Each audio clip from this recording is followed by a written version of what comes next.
Morning welcome to V3 news. లక్ష్యం సమాజేతం. నేను మానస. ముందుగా హెడ్లైన్స్. మంత్రి కొడాలి నానిపై తీవ్ర స్థాయిలో మండిపడ్డ ఏపీ బీజేపీ రాష్ట్ర అధ్యక్షులు. దేవుడిపైన ధర్మంపైన మంత్రి వాడిన భాష సరికాదన్న సోము వీర్రాజు. జగన్ సీఎం అయిన తర్వాత నదులు పొంగి ప్రవహిస్తున్నాయి. వైఎస్ఆర్సీపీ ఎమ్మెల్యే కాకాని గోవర్ధన్ రెడ్డి వ్యాఖ్య.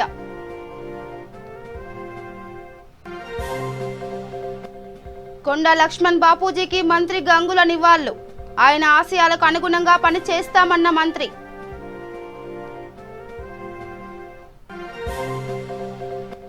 అధిక ఫీజులు వసూలు ఘటనలో డీఈఓని కలిసిన శివబాలాజీ దంపతులు. న్యాయం జరగకపోతే స్కూల్ లైసెన్స్ రద్దయ్యే వరకు ఫైట్ చేస్తామని స్పష్టం. టీఆర్ఎస్ కు రాజీనామా చేసిన కంటోన్మెంట్ బోర్డు సభ్యులు. రామకృష్ణపై అవిశ్వాస తీర్మానం పెట్టిన బోర్డు సభ్యులు.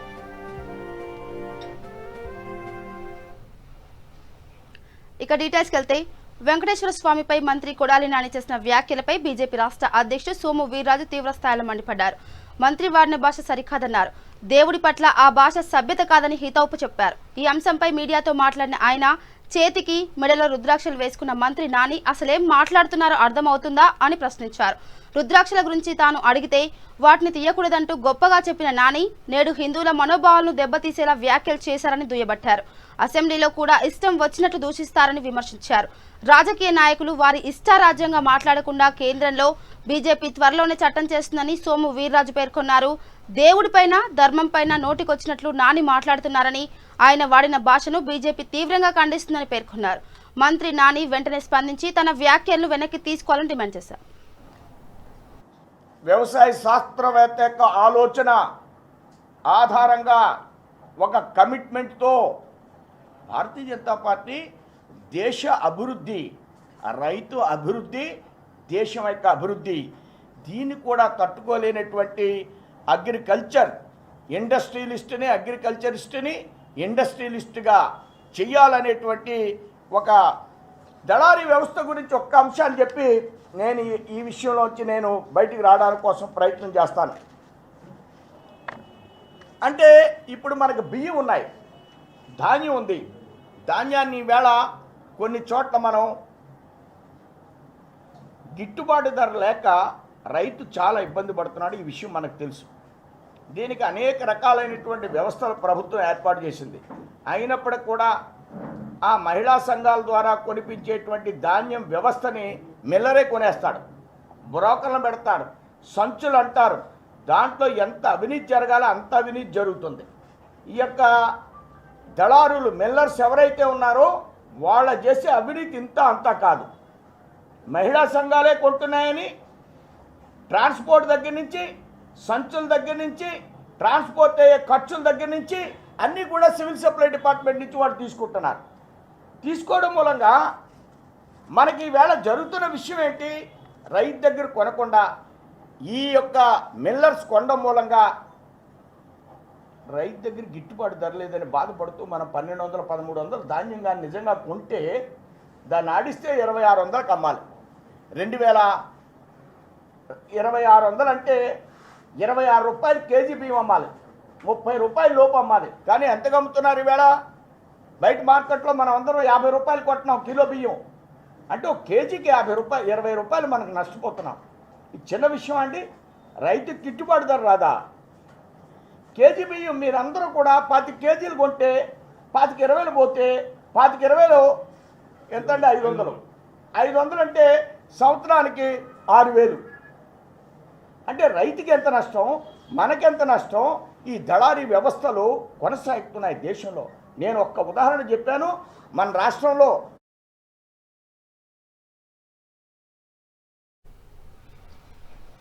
ఇక వైఎస్ జగన్మోహన్ రెడ్డి ముఖ్యమంత్రి అయిన తర్వాత వరుసగా రెండో ఏడాది జలాశయాలకు పుష్కలంగా నీరు వచ్చిందని వైఎస్ఆర్సీపీ ఎమ్మెల్యే కాకాని గోవర్ధన్ రెడ్డి అన్నారు.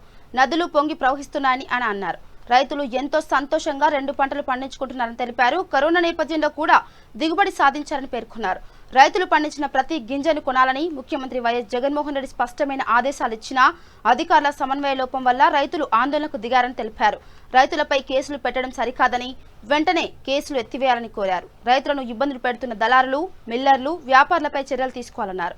వర్షాల వల్ల ధాన్యం రంగు మారడంతో రైతులు ఆందోళన చెందుతున్నారని, వారి సమస్యలను అధికారులు అర్థం చేసుకుని స్పందించాలని విజ్ఞప్తి చేశారు. నెల్లూరు జిల్లా ఎస్పీ గారికి తొందరపాటో అనుభవం లేమో అవగాహన రాహిత్యమో తెలియదు, కానీ వెంటనే వాళ్ళ మీద రైతుల మీద కేసులు నమోదు చేయడం జరిగింది. నెల్లూరు జిల్లా ఎస్పీ గారు రైతుల మీద పెట్టినటువంటి కేసులను మేము ఖండిస్తున్నాం. రైతుల మీద కేసులు పెట్టడం సరైనటువంటి పద్ధతి కాదు. ఎస్పీ గారు తెలిసి చేశారో తెలియక చేశారో దానికి సంబంధించి వెంటనే ఆ కేసులు ఎత్తివేయాలని డిమాండ్ చేస్తున్నాం. ఎందుకు చెప్తున్నామంటే ఇది రైతు పక్షపాత ప్రభుత్వం, రైతుల గురించి ఆలోచన చేసేటువంటి ప్రభుత్వం. మీరు జిల్లా స్థాయిలో తీసుకునేటువంటి నిర్ణయాలు అవి ఈ ప్రభుత్వానికి చెడ్డ పేరు తెచ్చేటువంటి విధంగా తయారవుతాయి. ఎవరైతే రైతుల గురించి ఆలోచన చేస్తున్నాడో ముఖ్యమంత్రికి జగన్మోహన్ రెడ్డి గారు లాంటి వ్యక్తి ఈరోజు మీరు చేస్తున్నటువంటి దుందుడుకు చర్యలు ఏదైతే ఉన్నాయో వాటి వల్ల ఈరోజు రైతులకు సంబంధించి మీరు కేసులు నమోదు చేయడం, రైతుల తీవ్ర చర్చ జరగడం, కొన్ని వర్గాలు వాళ్ళని రెచ్చగొట్టేటువంటి ప్రయత్నం చేయడం, ఇవన్నీ కూడా ఈ ప్రభుత్వానికి చెడ్డ పేరు తెచ్చిపెట్టేటువంటి పరిస్థితులు ఉన్నాయి. కాబట్టి వెంటనే మీరు ఎవరైతే రైతుల మీద కేసులు పెట్టారో ఎఫ్ఐఆర్ నమోదు చేశారో వెంటనే ఆ కేసులను ఉపసంహరించుకోవాలని చెప్పని ఎస్పీ గారికి కోరుతున్నాం. ఎందుకు చెప్తున్నామంటే వాళ్ళేమీ సంఘ విద్రోహ శక్తులు కాదు. దాన్ని మీరు ఎందుకో శాంతి భద్రతల సమస్యగా చూస్తున్నారు. శాంతి భద్రతల సమస్య కాదు, రైతు జీవన పోరాటం.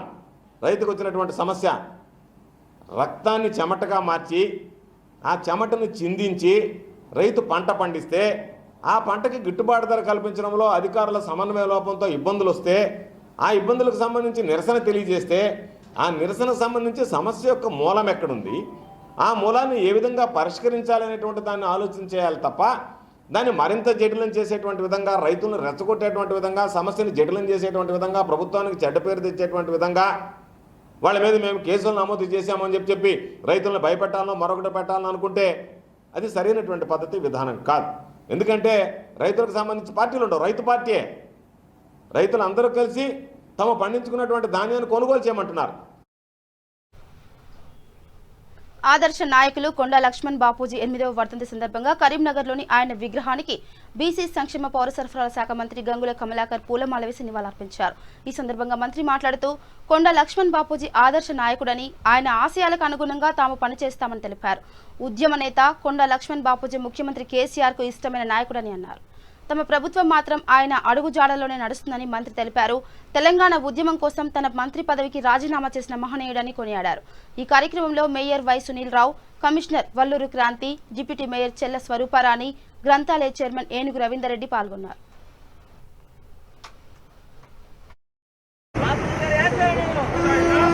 లక్ష్మణ్ బాపూజీ గారు తెలంగాణ రాష్ట్ర ఏర్పాటుకై తెలంగాణ రాష్ట్రం సాధించాలని తన మంత్రి పదవిని కూడా త్యాగం చేసి మళ్ళీ మంత్రి పదవి తీసుకోకుండా నా జీవిత లక్ష్యమే తెలంగాణ రాష్ట్రం ఏర్పాటని చెప్పి చాలా పోరాటం చేసిన వ్యక్తి కొండా లక్ష్మణ్ బాపూజీ గారు. వారి యొక్క వర్ధంతి 8వ వర్ధంతి కార్యక్రమం ఈరోజు. సెప్టెంబర్ మాసంలో జన్మించాడు, సెప్టెంబర్ మాసంలోనే తుదిశ్వాస విడిచారు. కానీ దురదృష్టవశాత్తు వారి కన్న కళలు నిజమయ్యే లోపు తెలంగాణ రాష్ట్రం ఏర్పాటు కాకముందే ఈ లోకాన్ని విడిచిపెట్టడం చాలా బాధాకరం. అయినా ఈ రోజు కూడా కొండా లక్ష్మణ్ బాపూజీ గారి పేరును మరవరి తెలంగాణ రాష్ట్రం, తెలంగాణ ప్రజలు కూడా మరవరని చెప్తుంటూ ఈరోజు బడుగు బలహీన వర్గాల అభ్యున్నతి కోసం ఎన్నో సంస్కృతులు తీసుకొచ్చేసి వెనుకబడిన కులాలకు చదువు రావాలని చెప్పి పోరాటం చేసిన వ్యక్తి. కాబట్టి ఈరోజు కొండా లక్ష్మణ్ బాపూజీ గారు నాకు వ్యక్తిగతంగా సుపరిచితులు. వారు ఢిల్లీలో పోరాటం చేసినప్పుడు, మనోదీక్ష చేసినప్పుడు నేను ఎమ్మెల్యేగా మొదటిసారి ఎమ్మెల్యేగా వారి వెంట ఉండడం జరిగింది. చాలా సంతోషం కూడా వ్యక్తం చేయడం జరిగింది. తన ఆకాంక్ష ఒకటే, తన ఆశ ఒకటే, తెలంగాణ రాష్ట్రం కోసం ఏర్పాటు కావాలని భావించాడు. కాబట్టి నాకు వ్యక్తిగతంగా వారు పరిచయిస్తున్నారు. కాబట్టి వారి యొక్క జయంతి కార్యక్రమం కూడా ఈ మాసంలో ఘనంగా చేద్దామని అనుకున్నాం. కానీ కోవిడ్ నిబంధనల ప్రకారము కొంత తక్కువ మందితో ప్రోగ్రాం చేసి ఏర్పాటు చేసుకుంటాం. కాబట్టి డెఫినెట్గా ఆ శాఖకు మంత్రిగా నేను ఉన్నా కాబట్టి కొండా లక్ష్మణ్ బాపూజీ గారి జయంతి కార్యక్రమం కూడా కోవిడ్ నిబంధనల ప్రకారం జరుగుతుంటాం. 27 తారీఖు నాడు దానికి అందరి కులస్తులంగా సహకరించాలని కోరుకుంటూ మరొక్కసారి కొండా ఇక ఆన్లైన్ క్లాసుల పేరుతో అధిక ఫీజులు వసూలు చేస్తున్నారని ఫిర్యాదు చేయగా ఆ దర్యాప్తు ఏ స్థాయిలో ఉందో అడిగి తెలుసుకునేందుకు గాను టాలీవుడ్ సినీ నటుడు శివబాలాజీ దంపతులు డీఈఓని కలిశారు. అనంతరం శివబాలాజీ మీడియాతో మాట్లాడుతూ డీఈఓను కలిసి జరిగిన విషయాలను డీఈఓకు వివరించినట్లు తెలిపారు. హెచ్ఆర్సీ వాళ్ళు చాలా తొందరగా స్పందించారని, స్కూల్ నుంచి రియాక్షన్ వచ్చిందని తెలిపారు. మా పిల్లలకు ఆన్లైన్ క్లాసులకు యాక్సెస్ ఇచ్చారని, ఎందుకు మా పిల్లల్ని స్కూల్ నుంచి తొలగించారో చెప్పాలని ప్రశ్నిస్తే వాళ్ళు టెక్నికల్ ఎర్రర్ అని చెప్తున్నారని, కానీ ఇంటెన్షనల్ గా చేశామని, మేము ఆధారాలన్నీ డీఈఓకి ఇచ్చామని అన్నారు. పేరెంట్స్ కి న్యాయం జరగకపోతే స్కూల్ లైసెన్స్ రద్దయ్యే వరకు ఫైట్ చేస్తాం అని శివబాలాజీ స్పష్టం చేశారు. ఇష్యూ కొంచెం ఫాస్ట్గా నిజంగా హ్యూమన్ రైట్స్ నుంచి ఇంత ఫాస్ట్గా రియాక్ట్ అవుతాను నేను నిజంగా ఎక్స్పెక్ట్ చేయలేదు. నేను నిజంగా ఏదో ఇంకా ప్రయత్నం చేయాలేమో, ఇది మనం బయట పడతామంటే ఇది మనం బయట తీసుకొని రాగలుగుతామా, లేకపోతే వచ్చేసి మనకు ఒక సొల్యూషన్ దొరుకుతుందా అనేది నిజంగా నేను ఎక్స్పెక్ట్ చేయలేదు. బట్ మనం చేసేది రైట్ అని మాత్రం నేను హార్ట్ఫుల్గా థింక్ చేసుకుని నేను మధు దీంట్లో చాలా ప్రాబ్లమ్స్ మేము ఫేస్ చేయాలి అని అనుకున్నా అక్కడ. కానీ ఒక రైట్ కాస్ట్ కోసం మనం ఎంచుకున్నాము. ఇన్ కేసు ఇది వచ్చేసి మనం మాట్లాడకపోతే మనము తప్పు చేసినట్టు అవుతామని చెప్పేసి మేము బయటికి రావడం జరిగింది. అండ్ అక్కడ నుంచి స్టార్ట్ చేసుకుంటే ఇప్పుడు ప్రెసెంట్ డియూ దగ్గర మాట్లాడిన తర్వాత నాకు కంప్లీట్ పిక్చర్. ఎందుకంటే స్కూల్ వాళ్ళ ప్రొజెక్షన్స్ చాలా డిఫరెంట్గా ఉన్నాయి. వాళ్ళ భయాన్ని ఏదో చాలా కాన్ఫిడెంట్గా వాళ్ళ ఈమెయిల్స్ ద్వారా వాళ్ళ పేరెంట్స్ అందరు, మా ఒక్కరు కాకుండా మిగతా పేరెంట్స్ అందరికీ మేము మొత్తం క్లారిఫై చేసుకున్నాం, ఎవ్రీథింగ్ ఇస్ క్లియర్ అనేస్తున్నారు. అంటే డిఈఓ వచ్చేసి అంత ఈజీగా తీసేసుకుంటారా? ఇంత మా కళ్ళ ముందు జరిగిన ఒక తప్పుని అంత వానిష్ అయిపోయింది అది అన్నట్టు మాకు నిజంగా భయం వేస్తుంది. అందుకే డిఓ గారి గురించి మాట్లాడదాం అనుకున్నా. సాటర్డే ఆవిడ దగ్గర నేను అపాయింట్మెంట్, విజయలక్ష్మి గారి దగ్గర అపాయింట్మెంట్ తీసుకున్నాను. ఇవాళ వచ్చేసరికి డిఓ గారు లేదని మీరే ప్రెస్ వాళ్ళు చెప్పారు. నిజంగా నేను షాక్ అయ్యాను. అదేంటి లేదేంటి అని అనుకున్నాను నేను. కానీ ఒకసారి పైకి వెళ్ళిన తర్వాత నేను మాట్లాడితే పాపం ఆవిడ హెల్త్ బాగాలేదు. నేను కూర్చొని నెక్స్ట్ అసిస్టెంట్ డిఓ దగ్గర నేను మాట్లాడినప్పుడు అప్పటికే మాకు మెసేజ్ ఉంది, హాఫ్ అన్ అవర్లో ఆఫీస్కి వస్తున్నారు మేడం అని. నిజంగా వచ్చిన తర్వాత మన అసిస్టెంట్ డిఓ కానీ ఆవిడ కూడా మాట్లాడింది. ఒకే ఒకటి మాత్రం నాకు అనిపిస్తుంది, everybody is connected as a parent. ఇది ఒక ఇష్యూ వచ్చేసి వాళ్ళ ఓన్ ఇష్యూగా తీసుకున్నారు. ఇది కరెక్టే మేడం, మీరు చెప్పిందంతా కరెక్టే, మేము చూసాము, మీరు న్యూస్లో మాట్లాడిందని చూసాము, ఇవి జరుగుతున్నాయి. కానీ మాకు కూడా కొన్ని పవర్స్ ఉన్నాయి, దాన్ని పెట్టే మేము వెళ్ళగలుగుతాం. మీకు ఏ ఎవిడెన్స్ కావాలన్నా మేము ప్రొవైడ్ చేస్తాం మేడం. అదే వచ్చేసి మేము డియూ గారి దగ్గర చెప్పాము. డియూ గారి దగ్గర ఏం చెప్పామంటే మా ఇష్యూస్, ఇప్పుడు జరిగిన ఇష్యూస్ అన్నీ చెప్పాము. And we have got evidence. And school కూడా వచ్చి ఇలా మమ్మల్ని ఒక పక్కన అంటే మీ నేమ్ వచ్చేసి ఏంటి పబ్లిసిటీ డ్రామా అంట. దే హ్యావ్ సెండ్ టు ప్రతి పేరెంట్కి, they have send media drama అంట. మేము డ్రామా చేస్తున్నామని చెప్పి వాళ్ళు ఒప్పుకున్నారంటే వాళ్ళు దీనికి ప్రొడ్యూసర్స్ అండ్ స్క్రిప్ట్ రైటర్ వాళ్ళేనా దీనికి? ఎందుకంటే వాళ్ళు చేశారు కాబట్టి మేము ఇలా వచ్చాము మేము. సో ఇలాంటి ఒక ఆర్గనైజేషన్ ఇలా మాట్లాడటం ఎంతవరకు కరెక్ట్ ఆలోచించండి. 8 yearsగా ఒక పేరెంట్, సరే ఇప్పుడు ఒక పేరెంట్ కాదు, ఇప్పుడు ఒక క్లయింట్, వాళ్ళకి 8 years నేను బిజినెస్ ఇచ్చాను నేను, నన్ను ఇలా మాట్లాడతారా? పేరెంట్స్ మిగతా పేరెంట్స్ ఇలా మిస్గైడ్ చేస్తారా వాళ్ళు? వాట్ టైప్ ఆఫ్ ఆర్గనైజేషన్గా? నిజంగా చాలా బాధేసింది అది. ఆ మెయిల్ చదివినప్పుడు చాలా డిస్టర్బ్ అయిపోయాను నేను. సో ఓకే ఫైన్, ఇది మేము డియూ దగ్గర చెప్పేసాము. అండ్ రిపోర్ట్ వచ్చిందంట. ఇంకోటి చెప్తాను, స్కూల్ నుంచి ఒక రియాక్షన్. టీఆర్ఎస్ పార్టీ ద్వారా కంటోన్మెంట్ ఉపాధ్యక్ష పదవి పొంది టీఆర్ఎస్ కు రాజీనామా చేయడంతో కంటోన్మెంట్ బోర్డు సభ్యులు రామకృష్ణపై అవిశ్వాస తీర్మానం పెట్టారు. 7 మంది సభ్యులు సంతకాలతో కూడిన తీర్మానాన్ని కంటోన్మెంట్ అధ్యక్షుడికి అందజేశారు. 3.5 సంవత్సరాలు పదవిలో ఉండి ఎంతో అభివృద్ధి చెంది ఏ ఒక్క కారణం చెప్పకుండా పార్టీని వీడడం చాలా బాధాకరమని బోర్డు సభ్యుడు మహేశ్వరరెడ్డి అన్నారు. గతంలో ఏ పార్టీ చేయని విధంగా టీఆర్ఎస్ పార్టీ కంటోన్మెంట్ ప్రాంతానికి ఎంతో చేసిందని, గత రాష్ట్ర ప్రభుత్వాలు కంటోన్మెంట్ ని పట్టించుకున్న దాఖలాలు లేవని బోర్డు సభ్యుడు జక్కల మహేశ్వరరెడ్డి తెలిపారు.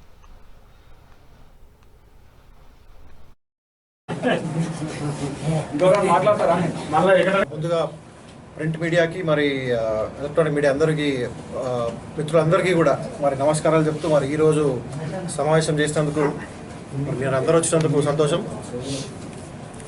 ముఖ్యంగా అంటే మీ అందరికీ ఆల్రెడీ తెలిసిందే, మరి నిన్న కంటోన్మెంట్ బోర్డు ఉపాధ్యక్షుడు మరి పార్టీ తెలంగాణ రాష్ట్ర సమితి పార్టీని వీడడం జరిగింది. మరి కారణాలు ఏమన్నట్టు కూడా మరి ఈరోజు ఎందుకంటే మిగతా 7 అందరూ కూడా తెలంగాణ రాష్ట్ర సమితి పార్టీలో ఉన్నారు కాబట్టి మరి లాస్ట్ 5.5 years నుంచి ఎంత కృషి చేశారో అందరికీ తెలుసు. మరి ఒక వైస్ ప్రెసిడెంట్ కుర్చీ మరి ఎంతో ఒక నమ్మకంతో మరి రామకృష్ణ గారికి ఇవ్వడం జరిగింది. మరి ఈరోజు అలా పార్టీ వీడి వెళ్ళడం అనుచితం కాదనేసి మరి ఈరోజు మరి మా పెద్దలు కేటీఆర్ గారు మా పార్టీ ప్రెసిడెంట్ ఉన్నప్పటికీ ఆయన సూచనలతో మరి పెద్దలు మంత్రులు శ్రీనివాస్ యాదవ్ గారు మరి పెద్దలు మంత్రులు మల్లారెడ్డి గారు అలాగే మా కాన్స్టిట్యుయెన్సీ ఎమ్మెల్యే గారు సాయన గారు మరి మా ఇన్ఛార్జ్ ఇక పేద ప్రజలకు సంక్షేమ ఫలాలు అందించడంలో రాష్ట్ర ప్రభుత్వం విఫలమైందని రాజన్న సిరిసిల్ల జిల్లా కాంగ్రెస్ నాయకులు ఆరోపించారు. పేదలకు డబుల్ బెడ్రూమ్ ఇల్లు అందడం ఈ ప్రభుత్వం హయాంలో కలగాన మిగిలేలా ఉందని ఆవేదన వ్యక్తం చేశారు. ఎన్నికల ప్రచారంలో ప్రభుత్వం మాటల గారడి చేసి ప్రజలను మభ్యపెట్టి మోసం చేసిందని, పాలకుల అసమర్థత కారణంగా పేదల కళ్ళు కాయలు కాసే పరిస్థితి ఏర్పడిందని మండిపడ్డారు. అయితే అసెంబ్లీ సాక్షిగా కాంగ్రెస్ పార్టీ అడిగిన ప్రశ్నలకు సమాధానం చెప్పలేక అధికార పార్టీ మంత్రులు పారిపోయారని విమర్శించారు. పేద ప్రజలకు సంక్షేమ పథకాలు అందే వరకు కాంగ్రెస్ పార్టీ ఆధ్వర్యంలో పెద్ద ఎత్తున ఆందోళన కార్యక్రమాలు చేపడతామని పేర్కొన్నారు.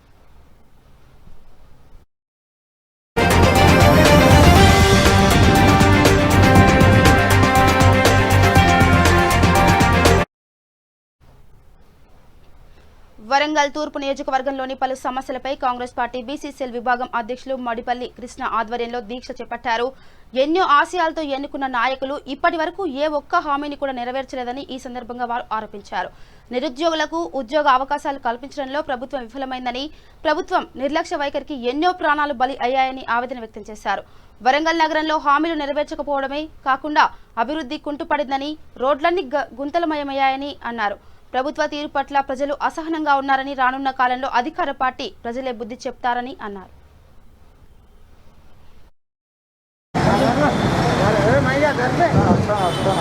బీసీసీఎల్ రాష్ట్ర ఉపాధ్యక్షుడు ఈ కార్యాన్ని ముందు తీసుకుపోయే మడిపల్లి కృష్ణ గారు, సదానందవన్న గారికి గజ్జల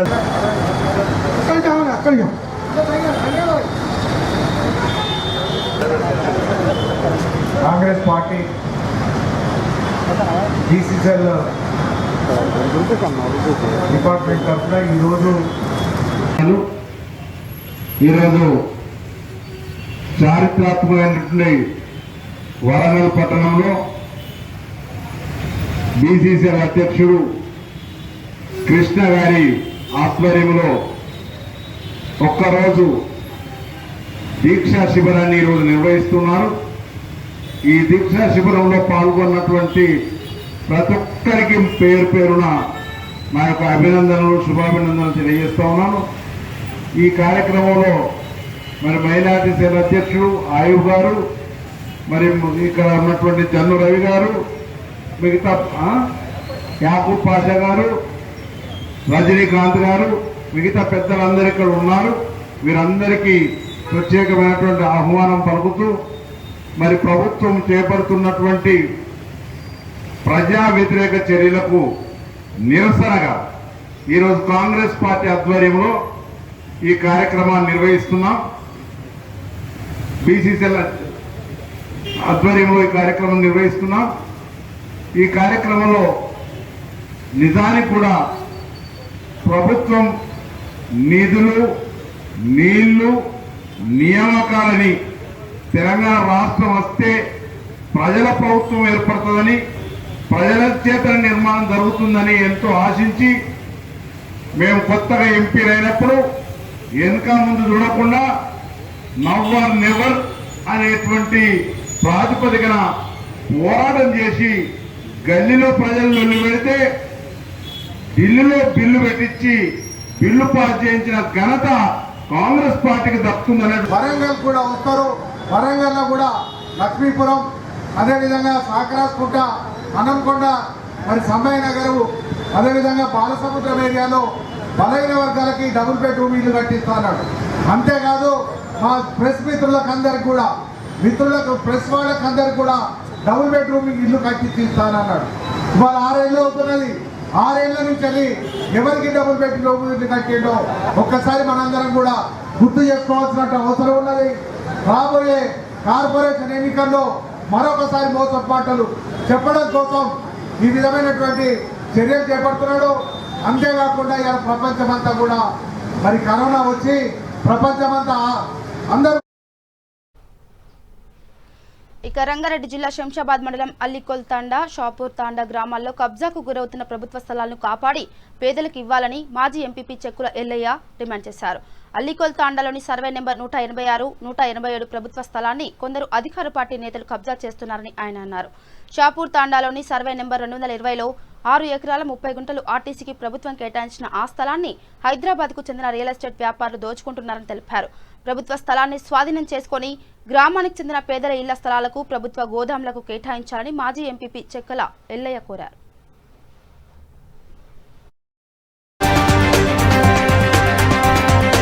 బలహీన వర్గాల వాళ్ళందరూ కలిసి ఏంటంటే గవర్నమెంట్ అప్పుడు ఏం చేసిందంటే ఇనాం కానీ లాభం కానీ కింద పనిచేసేవాళ్ళు కానీ ఇవ్వడం జరిగినాక ఏంటంటే అది దినదిన అభివృద్ధి కూడా వాళ్ళు కూడా ఏం చేసిరంటే వాళ్ళు ఏం చేసారు అమ్ముకొని పోయారు. దాన్ని ఎప్పుడే అమ్ముకొని పోయినాక వేరే వచ్చి డెవలప్మెంట్ అప్పుడు మాజీ మన మండలాధ్యక్షుడు జీబీ రాములు గారు కూడా కొని మరి ద్రాక్ష తోట వేయడం కూడా జరిగింది. ద్రాక్ష తోట వేసి మరి ఆయన పంటలు కూడా ఆయన దగ్గర 10 సంవత్సరాల దాకా అనుభవించండి. ఇచ్చినాక ఈ అందరూ కూడా అదే విధంగా అందదాన్ని కొనుక్കൂరు అనుభవిస్తున్నారు. అందరూ కూడా పొజిషన్ అందరూ అనుభవించుకుంటున్నారు. కాబట్టి ఏంటంటే అది రిజు జాయింట్ కలెక్టర్ ఉన్నప్పుడు అప్పుడు ఉన్న గవర్నమెంట్ కూడా ఏం చేసిందంటే పొలాలు కావాలి, ఇప్పుడు ఇల్లు కోసము గరీబులకు బడుగు బలగిన వర్గాల కోసం ఇల్లు కట్టాలంటే జాగా లేకుండా అంటే ఎవరైనా మనం ఇచ్చిన వాళ్ళు కూడా మళ్ళీ వేరే కూడా అమ్ముకుంటే పిఓటికి యాక్ట్ కింద తీసుకొని ఈ గరీబులకు ఇల్లు కట్టిస్తే బాగుంటుంది. అప్పుడు ఉన్న ప్రభుత్వాలు ఆ కార్యక్రమం అప్పుడు ఉన్న జాయింట్ కలెక్టర్ గారు రజు గారు కానీ అక్కడ అప్పుడు రెవెన్యూ ఎంఆర్ఓ ఓజే మధు గారు ఉన్నప్పుడు ఈ కార్యక్రమాలు చేసి 100 ఎకరాలు తీసుకున్నారు. 100 ఎకరాలు తీసుకున్నప్పుడు అప్పుడు ఈ సర్వే చేస్తే జీబీ రాములు గారు కూడా పిఓటి కింద వచ్చి తీసేసుకున్నారు. ఆ పక్కకే ఇంకా 13 ఎకరాల చిల్లర పొలం ఉన్నది. మరి ఆ భూమి ఎందుకు తీసుకోలేదు అని చెప్పి ఈ సమస్య ఏంటంటే ఇప్పుడు 2 నెలల కింద ఒకసారి కలెక్టర్ సాబ్ కానీ ఎమ్మెల్యే గారికి వచ్చి ఇక్కడ గోదాం కడితే బాగుందని చెప్పి అప్పుడు మరి కలెక్టర్ గారు వచ్చిపోయినప్పుడు ఇదే భూమి చూపెట్టారు, మన పక్క భూమి ఎందుకు చూపెట్టలేదు అని చెప్పి మాకు కూడా అరే ఇదేందుకు చూపెట్టారు, అది కూడా మనకే ఉంది కదా, ఎందుకు తీసుకోలేదు, ఎందుకు బోర్డులు పెట్టలేదు అని చెప్పి ఒక సంక్షోభంలో మేము ఏర్పడాం. కాబట్టి స్థానిక సర్పంచ్ రాజు గారు అదేవిధంగా నేను ఒక జగిత్యాల జిల్లా ఇబ్రహీంపట్నం మండలంలోని గోదూరు గ్రామంలో సర్పంచ్ సహకారంతో ప్రాథమిక ఆరోగ్య కేంద్రం డాక్టర్ వనజ ఆధ్వర్యంలో కరోనా టెస్టుల క్యాంపు నిర్వహించారు. గ్రామంలో 3 పాజిటివ్ కేసులు రావడంతో ఈ క్యాంపు ఏర్పాటు చేసినట్లు ప్రాథమిక ఆరోగ్య కేంద్రం హెచ్ఈ శంకర్ తెలిపారు. అదేవిధంగా జగిత్యాల డిఎంఎన్హెచ్ఓ ఆదేశాల మేరకు కరోనా కట్టడికి కృషి చేస్తామని అన్నారు.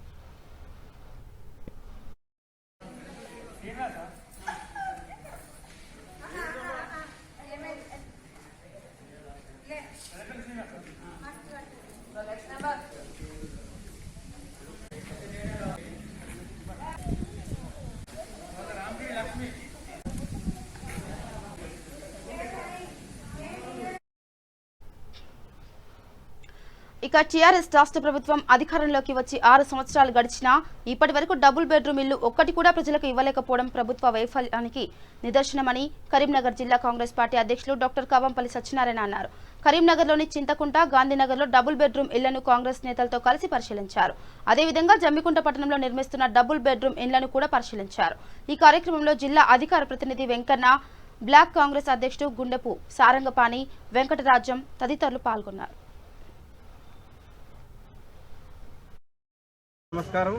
ఇచ్చేసిన కాంగ్రెస్ నాయకులందరికీ కూడా నేను ధన్యవాదాలు తెలియజేస్తూ, నిజంగా కూడా ఈరోజు టీఆర్ఎస్ ప్రభుత్వము ఉద్యమం సమయంలో ఏం చెప్పింది, అధికారం 2014లో వచ్చిన తర్వాత ఏం చెప్పినాడు, ఊకదంపుడు మాటలు, అబద్ధపు మాటలు, ఎక్కడి నుండి స్టార్ట్ చేసి ఎక్కడి వరకు డబుల్ బెడ్రూమ్ల గురించి చెప్పినాడు మీ అందరికీ తెలుసు. మొట్టమొదటిగా ఉద్యమం స్టార్ట్ అయినప్పుడు 1,00,000 నాగళ్లతో నేను రామోజీ ఫిలిం సిటీని కూల్చేస్తా అన్నాడు. మళ్ళీ తర్వాత అబద్ధం ఆడి నేను ఎక్కడన్నా అన్నాడు. అంటే నాకు ఒక సొయ్యి ఉండి మాట్లాడుతున్నా, సొయ్యి లేక మాట్లాడుతున్నా అన్నాడు. నేను అంటున్నాను ఈరోజు 1,00,000 ఇల్లు నిర్మిస్తా అన్నాడు. డబుల్ బెడ్రూమ్లు 2014లో స్టార్ట్ చేసి 2020కి వచ్చింది. రెండో దఫా 6 సంవత్సరాల లోపల ఆయన కట్టించిన ఇల్లు ఎంతమంది వ్యక్తులకు అందరికి ఇచ్చినాడో ఆయన ఒక లిస్ట్ ప్రిపేర్ చేసి పెట్టాలి. ఆయనకు సిగ్గు శరం లేక మరి కాంగ్రెస్ వాళ్ళు అప్పుడు ఉన్న దాంట్లో అప్పుడున్న బడ్జెట్ లోపల వాళ్ళకు తోచిన విధంగా ఇల్లు కట్టించినారు. నిరుపేదలైన వ్యక్తులకు, ప్రజలకు కట్టిస్తే ఇవి పిచ్చుక గుళ్ళు. గత 2 రోజులుగా తెలంగాణలో ఎగువన మహారాష్ట్రలో కురుస్తున్న భారీ వర్షాలకు నిర్మల్ జిల్లా బైంసా గడ్డెన్న శుద్ధవాగు ప్రాజెక్టుకు భారీగా వరద నీరు చేరుతుంది. ప్రాజెక్టు పూర్తి స్థాయి నీటి మట్టం నిండడంతో వరద నీటిని విడుదల చేశారు అధికారులు. మహారాష్ట్రలో అధిక వర్షాలు కురవడంతో ప్రజలు అప్రమత్తంగా ఉండాలని సూచించారు అధికారులు.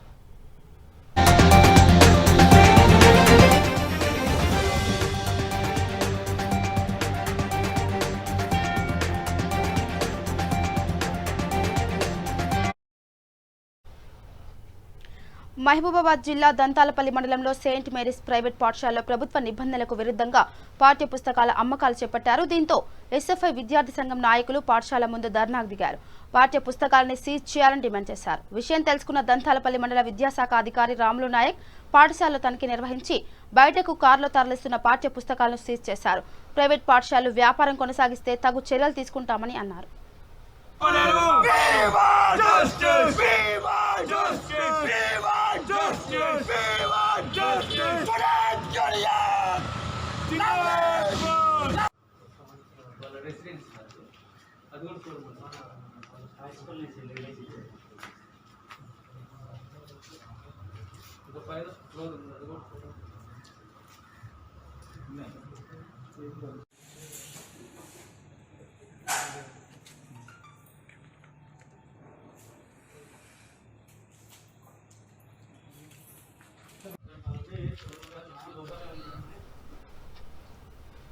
ఇక బులెటిన్ ముగించే ముందు హెడ్లైన్స్ మరోసారి.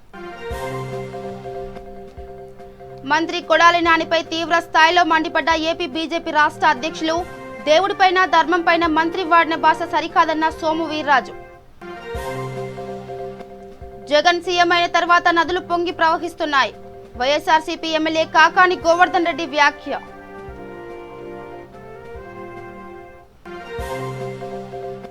కొండ లక్ష్మణ్ బాపూజీకి మంత్రి గంగుల నివాళులు. ఆయన ఆశయాలకు అనుగుణంగా పనిచేస్తామన్న మంత్రి.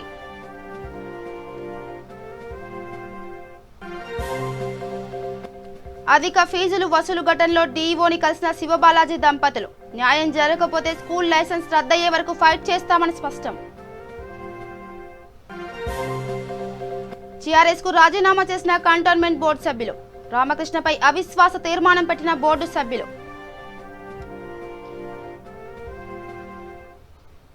ఇవి bulletin updates. Keep watching V3 news. లక్ష్యం సమాజ్ అయితే నమస్కారం.